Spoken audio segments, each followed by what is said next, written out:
dames en heren, bij weer een nieuwe aflevering van De Passie Van. In dit programma laten we u gewone mensen zien. Gewone mensen met een bijzondere hobby of die een speciaal of apart beroep hebben. Kleurrijke mensen of juist de vrijwilliger achter de schermen bij de vereniging. Geniet van deze aflevering en bedenk, het kan zomaar uw buurman of buurvrouw zijn. Blijf dus kijken.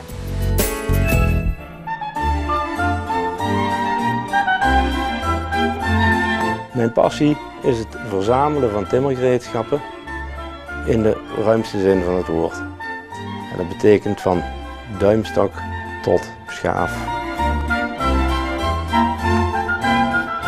Ja, schaven. Een eeuwenoud voorwerp van de timmerman. En zoals deze 18e eeuwse schaaf of een 19e eeuwse tandschaaf voor de meubelmaker. Nou, we hebben gewoon de gewone blokschaven natuurlijk.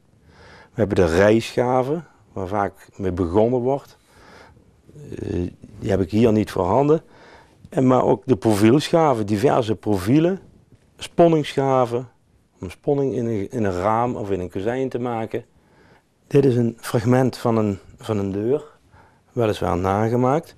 Dit is een paneel en dit noemen we een bossingpaneel. Deze bossing, die werd met de bossingschaaf. Die bossingschaaf die maakt dus die bossing aan dat paneel. En dat is alleen om het paneel hier op die plaats dunner te maken, zodat het in die groef past wat in de deur zit.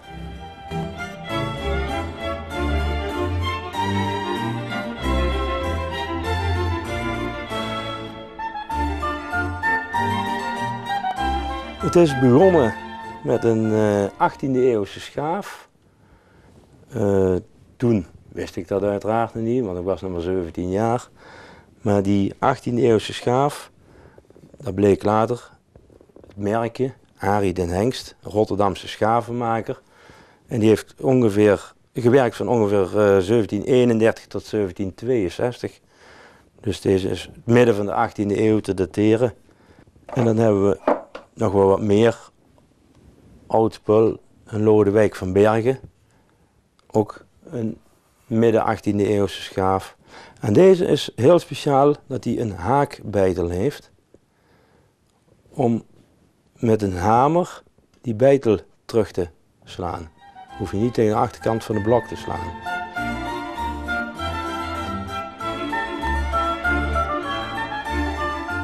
Nou, het houten vrachtwagentje, dat is ook een nooit gedacht vrachtwagentje.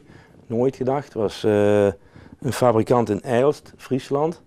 En die maakte schaven of gereedschappen en houten speelgoed tot midden jaren 60 en schaatsen. Heel veel schaatsen heeft hij gemaakt. En ik kwam deze op een rommelmarkt tegen met dat stickertje erop en dat vond ik wel bijzonder. En nou, ik verzamel geen speelgoed, maar ik vond hem wel zo bijzonder dat ik dacht van nou, die mag hier in mijn collectie staan met een schaaf op zijn rug. Boren is ook een belangrijk gereedschap van de timmerman om een gat te maken.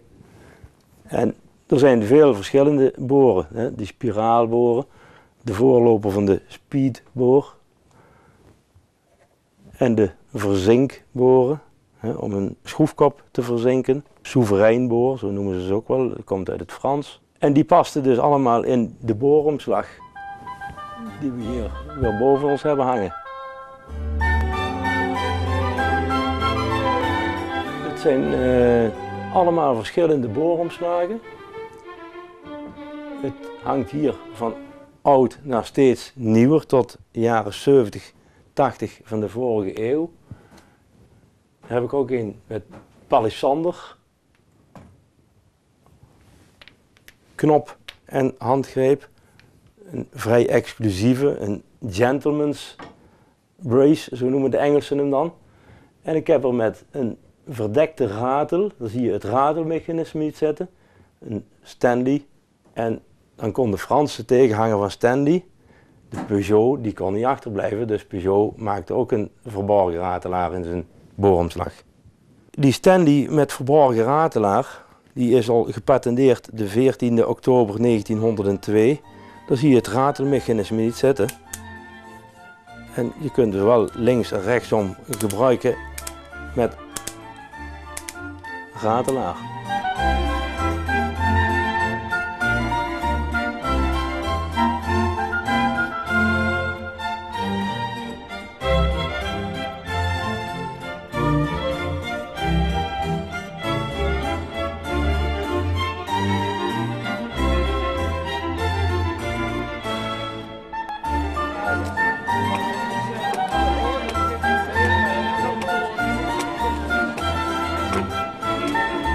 Dit is een beslagbijl, 17e, 18e eeuws. Die heeft nog van twee kanten geslepen. En daar stond de timmerman, als hij een boom recht moest hakken vroeger, dan stond hij eigenlijk in zijn eigen lijn te werken. Er gebeurden wel ongelukken mee vroeger, zodat de fabrikant van de bijlen, veelal smeden, er iets op gingen bedenken.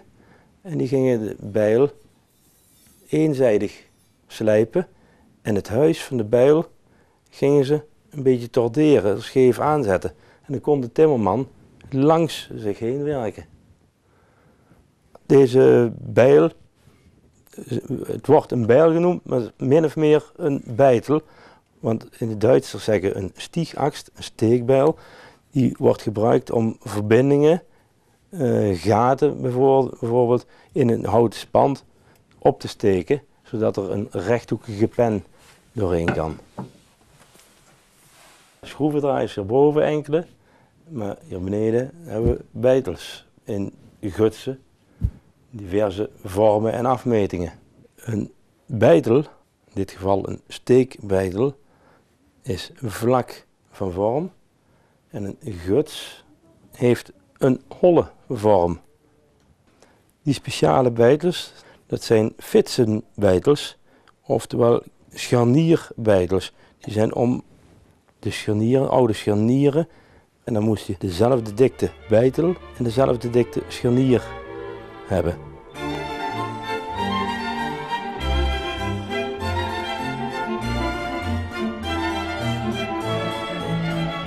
Op deze tegel daar zie je hoe een timmerman een raamzaag bedient. De raamzaag zoals die hierboven hangt en die door 2 man bediend werd. Eentje stond er op de stam, eentje stond beneden de zaag omlaag te trekken. En die zaag die zit in een raam gespannen, dus dat was een dunne zaag. Terwijl de kraanzaag hierachter, dat is een dikkere zaag, die zit niet in een raamwerk gespannen, die moest veel zwaarder van uitvoering zijn. Die werd ook door 2 man bediend, eentje in een gat of onder een stelling en eentje op de stam de zaag omhoog te trekken. Nou, hier boven mij tegen de uilenkast hangen 2 kortijzers, zo noemen we die. Dat is om bomen te vellen, om een boom die rechtop staat, om die te vellen en dan in stukken te zagen.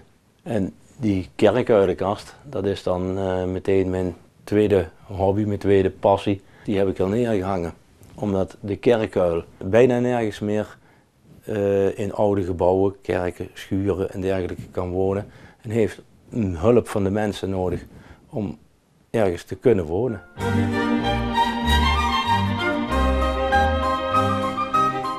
Een zaag moet gescherpt worden en gezet worden. Dat scherpen doen we met een driekant veldje en het zetten doen we met een aparte zaagzettang. En dan zetten we om en om de tanden een heel klein beetje naar links, dan wel naar rechts.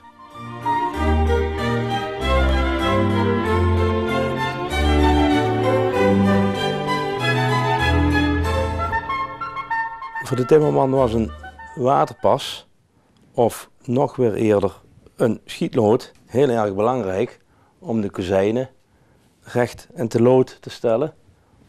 Of de profielen waarlangs gemetseld werd. En dan kon hij dat langs het kozijn houden om het kozijn te lood te stellen. Loodrecht.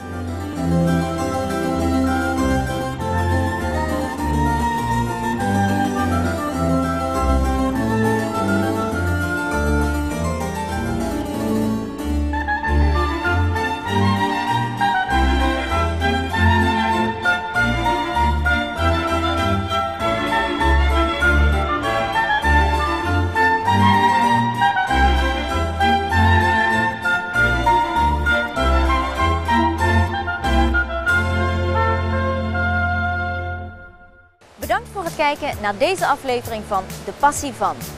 Kent u ook iemand in uw omgeving die een passie heeft? Een verzamelaar, een knutselaar, een natuurfreak, een kunstenaar of iemand die zijn werk als passie heeft?